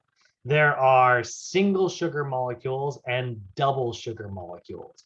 Honey, milk, fruits, even maize, these are all simple, but they're also slightly more complex than table sugar, which is very, very, very, very bad for us. So I'm not saying, just because like honey and sugar are both simple carbohydrates doesn't mean that like honey is as bad for you as straight up table sugar is. That's not what I'm saying. And the reason table sugar is so bad for us, it's so simple, goes straight into your bloodstream. It's just, doesn't take any energy to break it down. Remember earlier we said 10% of your energy expenditure comes from processing food. If you were 100% on a sugar diet, your body would be like, great, I don't need to bring it into the blood right now, you know, just as it is. So simple, right? Honey at least has some enzymes in it, some other things that's like, it's more complex. Fruit, very complicated. It's got fiber in it, right? Very complex.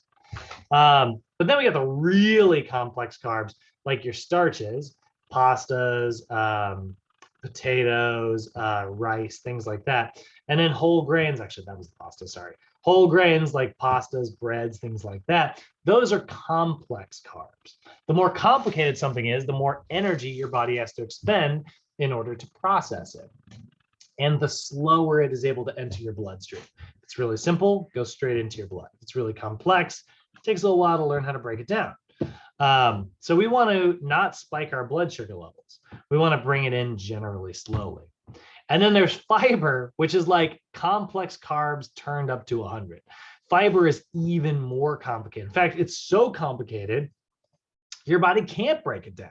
And it tries. It so tries to, and it just can't. She's like, all right, fine, go this way. You know, like, and it just passes. So it really raises your energy expenditure. So fiber ends up surviving, which is why it's so good at like cleaning out your gut.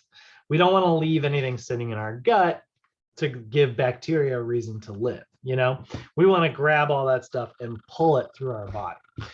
Recommended fiber intake, and you guys should know this, should be anywhere from 25 to 35 grams per day. Guys, I mean, it's important for everyone, but guys, get your freaking fiber intake. You start making fiber a big part of your diet, at least 35% of your diet per day. Colon cancer is way more common in men than it is in women. So get enough fiber so you don't catch that darn bug. It's very, very good. So 25 to 30. So Brad. Yes. Why are you telling other guys? What about us? What about us girls? I didn't say that it wasn't important. I said it is more likely for men. It's important for everybody. Women, you guys are more at risk of like things like breast cancer and stuff. That is actually way more complicated. That's why there are way more breast cancer like charities and stuff, because it's more complicated. We don't really know how to stop that one yet. Guys, we know. Guys, it's like, yeah, just eat fiber. Yeah. So that's the difference, Alexia. We're a little simpler.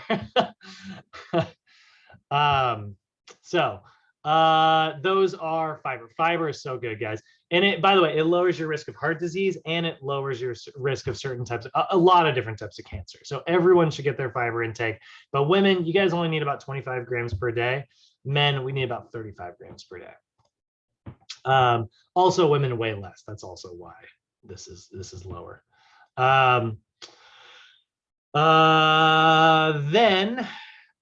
Just talking about like carbohydrates as a fuel source, we've definitely already talked about this in physiology, but just recapping, we know that if you're doing anaerobic activity, so like muscle related stuff, high intensity, short duration, you're relying on glycogen for fuel. So you need to have more carbohydrates. If I had a football player, that 45 to 65% range, I'd be closer to the 65% range. Aerobic activity, like low intensity, long duration, glycogen is about 50% of your needs. So I'd still probably be pretty high on the glycogen side of things, right? I'd be like, okay, aerobic activity, if you're a cardio athlete, yeah, let's go a little higher on the carbohydrate range. Endurance exercise, so like sports, you know, like field sport athletes, about 60% is coming from carbohydrates. So definitely on the higher percentage range. Sedentary individuals, I'm going to go closer to the 45% range. So before exercise, you want to get a pretty good carbohydrate meal about 2 to 3 hours before any activity that's about 60 minutes or longer. Depending on your body weight, that's anywhere from 1 to 4.5 grams per kilogram.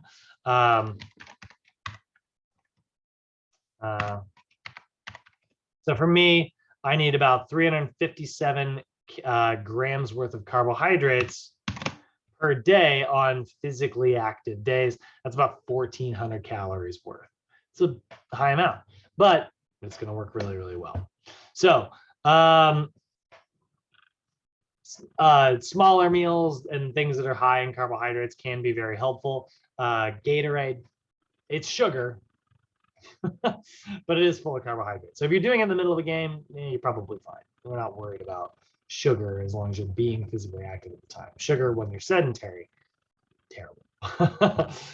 And then there's carbohydrate loading schedules. Let's say you're going to run a marathon. You can increase your glycogen stores by tricking your body into storing extra glycogen. It's about 1% of your body weight right now. We can increase that a little bit by making you load up some extra carbohydrates. So about 6 days out before your event, you're actually going to starve yourself of carbohydrates on days 6 days out and 4 to 5 days out. You actually go low on the carbohydrates. And what happens is your body goes, what happened? Why don't I have any carbohydrates? I need and then all of a sudden, 2 to 3 days out, you load it up with a ton of carbohydrates. And your body goes, oh my God, we finally got them. Well, clearly we keep running into the scenario where I run out. So then what it does is it hoards all those carbohydrates, it stores onto it. And then you've got extra carbs before your big race. And then that can actually help you. So a lot of people think carb loading is just eating a bunch of carbs. That's half the equation. You actually need to starve yourself of carbs just a little bit beforehand. And that will actually make it a lot easier. So during exercise, you can drink sports drinks. They usually have a lot of carbohydrates in them in the form of sugar. Again, I don't like sugar, but it's not bad during highly intense physical activity. After exercise, make sure you are consuming some carbohydrates. This is a big mistake that a lot of people make. A lot of people think it's like, oh, I need carbs before my workout and I need protein after. You need a little bit of both times. Yeah, you want to emphasize protein before or after your workout, sure. But you need to get carbohydrates after your workout, guys, because it doesn't necessarily help the workout that you just got done doing, but it helps you have enough energy to work out again tomorrow. It's not about today's workout. It's about the next one. If you deplete your glycogen stores, you're not going to want to work out the next day. So it is very important to make sure that you are restoring your glycogen. That's why after playing Ultimate every week, I always drink like a big thing of juice. And I don't really like juice that much. For altering body composition, we want to focus on highly dense macronutrients. If you're trying to lose body weight, then we are going to focus heavily on complex carbs. Complex carbs are so complicated, they're going to take longer for your body to break down. The longer it takes to break down, the less hungry you are going to be throughout the day. Fats, a little bit easier to understand. Fats are, and also very easy to break down. We're going to look at 3 different versions. We've got triglycerides, which are the ones that we talk about when we're talking about dietary fat. But along with dietary fat, you're getting things like phospholipids, which are fatty acids, sterols, which are things like cholesterols. They become your hormones and stuff. So sterols or cholesterols can be produced by your body naturally, but they're also going to be found in certain foods. So there are 2 types of cholesterols, okay? There's high density cholesterol. This is typically what we think of when we think of like good cholesterol, and low density cholesterols. That's what we think of when we think of bad cholesterol. So, and then there's VLDL, which is very low density. These are very, very, very, very, very, very bad for us. But HDL cholesterols, we look at the difference in a picture here. You can actually see the high densities that they literally look different, right? The high density is a little bit smaller, and most of what it's made up of is protein, right? Like, look at how much protein is in this one, these little extra proteins here, versus the fat, the LDL, which is the low density stuff. It's mostly just a little bit of protein and a big old phospholipid. That is the one that clogs your arteries. So you can see all the pictures here of like the cholesterols building up, right, within someone's arteries, causing like plaque. And now this is limited blood flow. It's mostly low density. So high density cholesterols are very good for us. Now, generally, you're going to find high density cholesterols in foods that are very high in fatty acids, like oil-based foods. So like when you eat like fish, which is very oily, nuts, which is very oily, avocado, which is very oily, or if we're looking at like olive oils and things like that, you're going to get a lot of like the good cholesterols. And typically the bad cholesterols are associated with lots of like saturated fat. So you're going to see like the gristle on steak, the white parts of like fried chicken and things like that, fried foods, highly saturated foods, butter, stuff like that is going to be very full of like the bad cholesterol.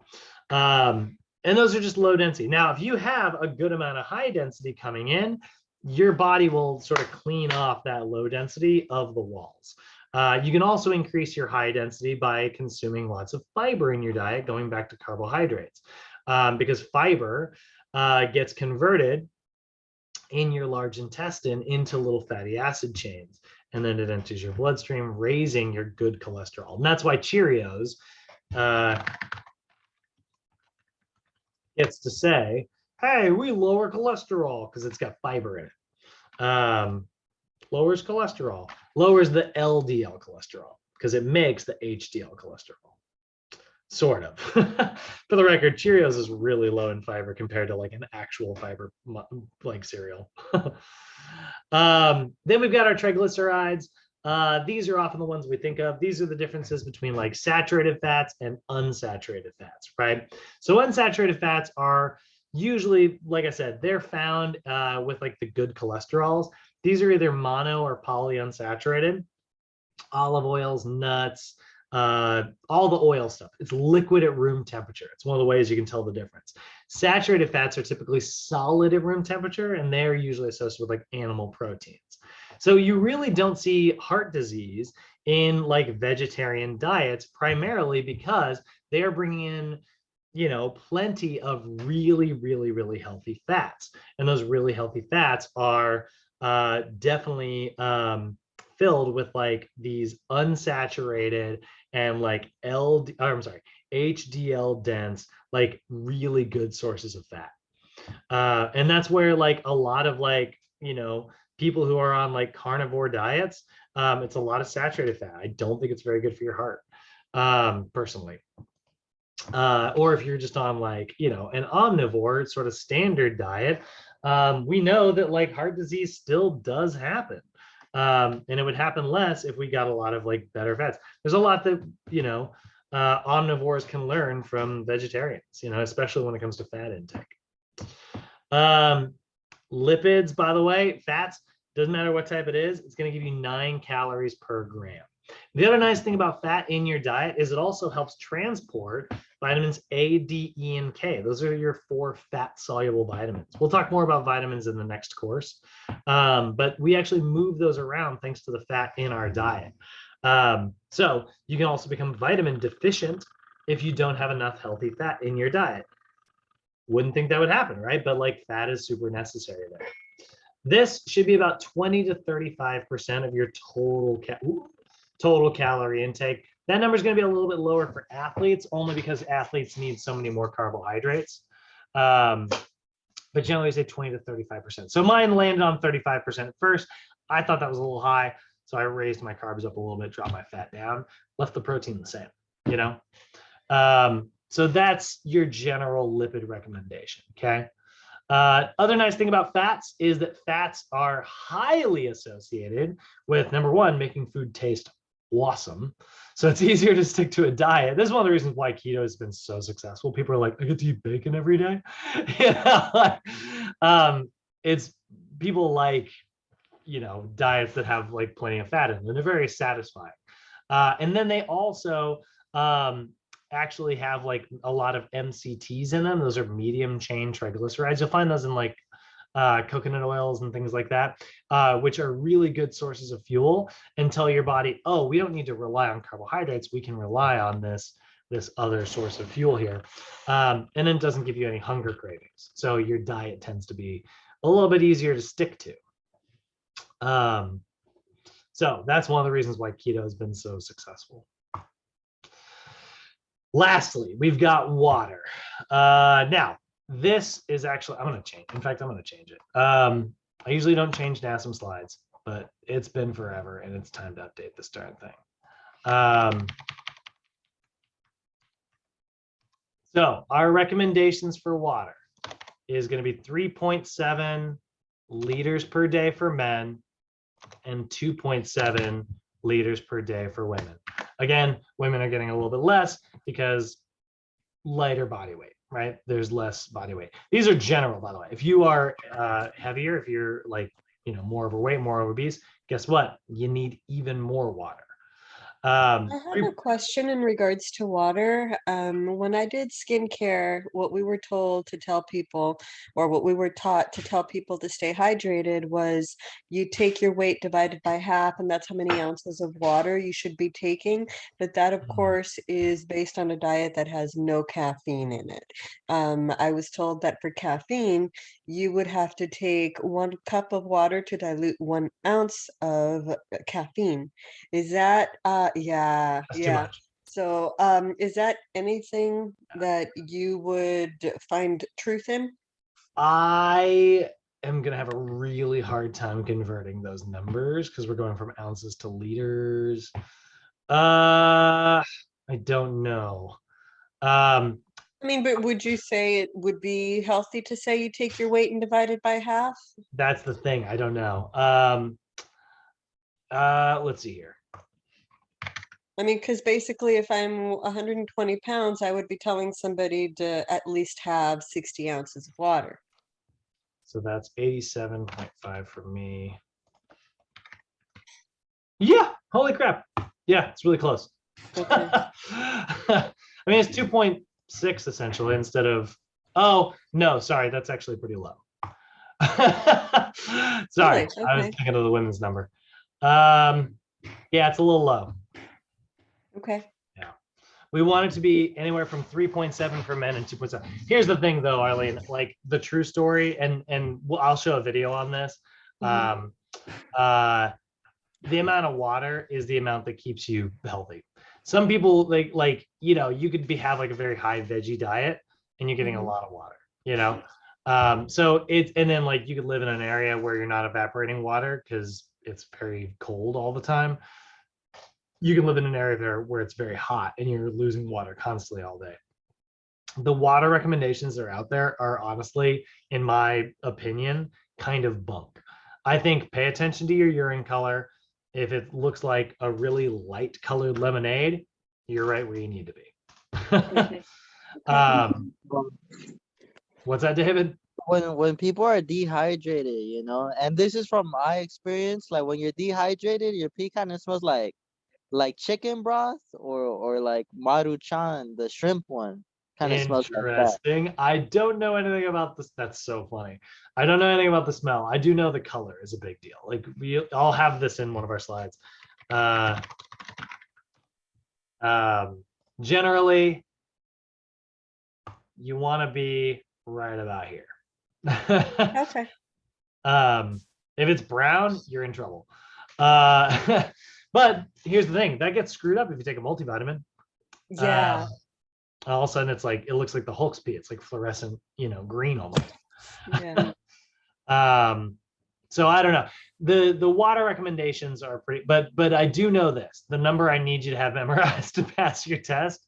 Okay. 3.7 for men, 2.7 for women. That is about a gallon for men and 3/4 of a gallon for women. Okay. So we know water is a huge, vital for all of us. And again, here's our recommendations here.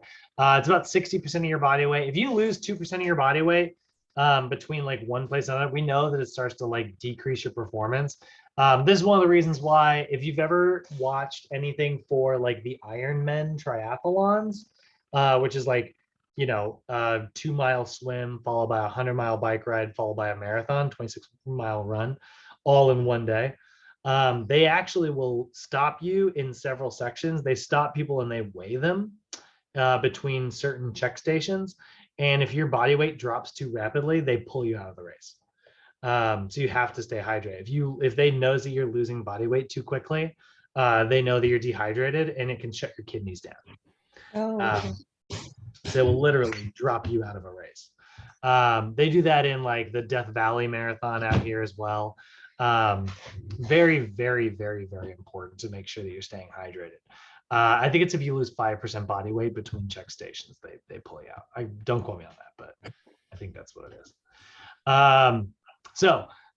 Hugely important, right? If you're dehydrated, you can lose your blood. You'll have less blood, which means that it'll be harder to do everything in your body because blood is how you transport stuff. You'll have decreased performance. It'll decrease your blood pressure, which might sound good, but is actually very bad. Decreases your sweat rate, which means you're going to have a hard time regulating your body temperature, which is going to raise your pH.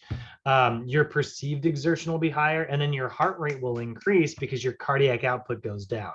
Your heart can't pump blood as effectively because it's sticky, you know? So about 2 hours before exercise, try to get about 22 ounces. And then for every 15 to 20 minutes of exercise, try to get about 6 ounces of fluid in. So when you're playing sports, basically, like what's a can of soda? Like how much is a can of soda? I had a bottle of water here somewhere.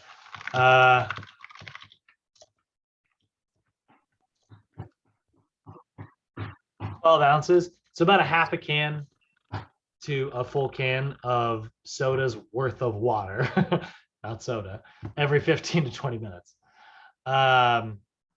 If it's less than 60 minutes, if your exercise is less than 60 minutes, then water is going to be your best choice. But yeah, you can do juices. You can do Gatorades and you know, sports drinks and things like that. A lot of times those things are going to have more sugar in them. But again, if you're being very physically active, then sure, it's okay.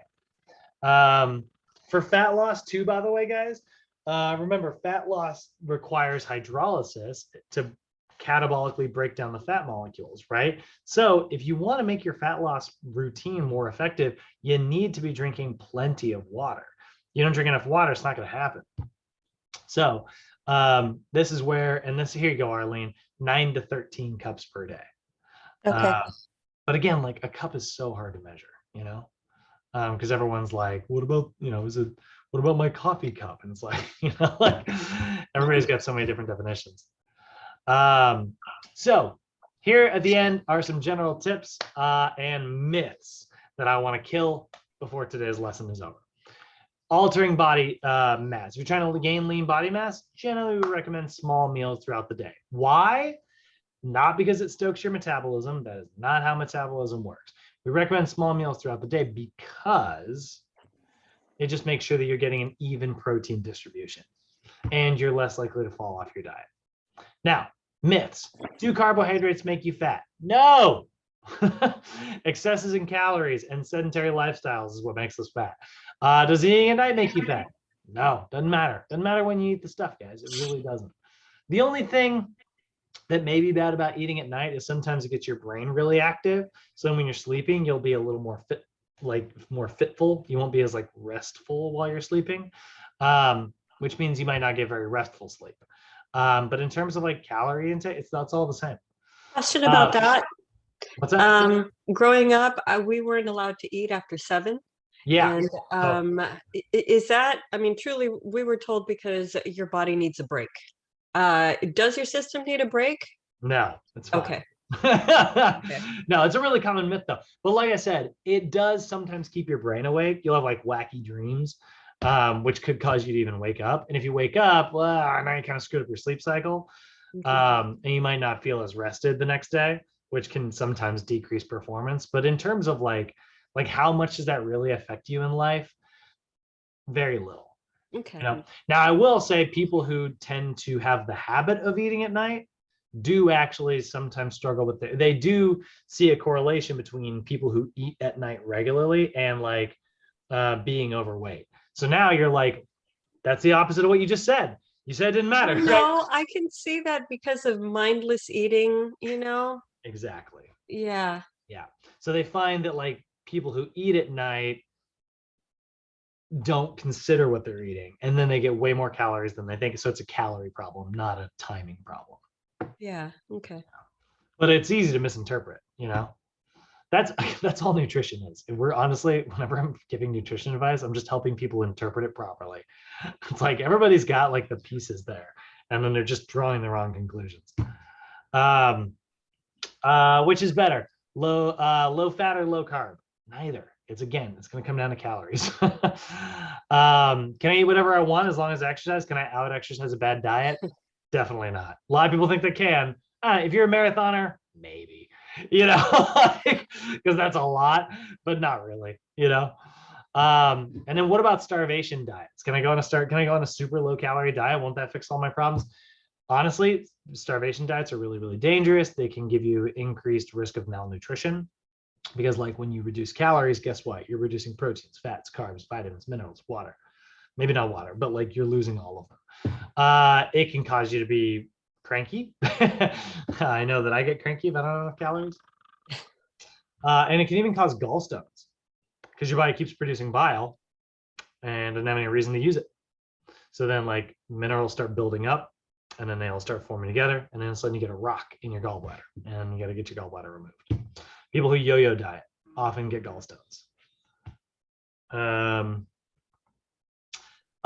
And what if I just eat more muscle, or eat more protein, more muscle, right? No, it doesn't work that way. You need enough protein. Going beyond it doesn't really help. So that's where we are headed in the next course, which we are starting on Thursday. Tomorrow, we're meeting up in person at Sochi, 9 a.m/6 p.m. I was recently advised to remind you guys, if you are feeling at all feverish, if you've got the sniffles, anything like that, if you're not feeling great, please try to stay home. Things are kind of spiking again. Let me know. I will not dock you attendance at all. Not in this version of the world, for sure. So please try to, be cautious, be overly cautious, I would say. Because we don't want to put any of our fellow students at risk. But we will be meeting up tomorrow if you're feeling healthy. Diet, obviously very important. We will start be talking about that on Thursday. It's gonna be kind of fun. Any questions today, guys, before I let you go? No, sir. I have a question, but I'll wait after a couple of minutes. So it's just it's Julio. Yeah, I got you. So, Bryce, is that okay? Sometimes, like, I'm usually gonna take the evening classes, but sometimes, like today, I'm just take the morning classes, just like because my work allowed that today. No, I love so. it. Honestly, I love it. I want like this to, if you got to come in the morning, you got a doctor's appointment, like, guys, you are always welcome to come whichever session you can make it to. But here's what I do care about: be here every day. yeah, of course. Whatever you gotta do to be here every day, I'm happy. Great, thank you. Good to know. And then the test, is it gonna post tomorrow or today? I'll throw it up tomorrow because today's lesson's gonna go up. Oh yeah. That's right. Yeah. Okay. So yeah, I'll see you tomorrow. Tomorrow night. All right. Thank you. Okay.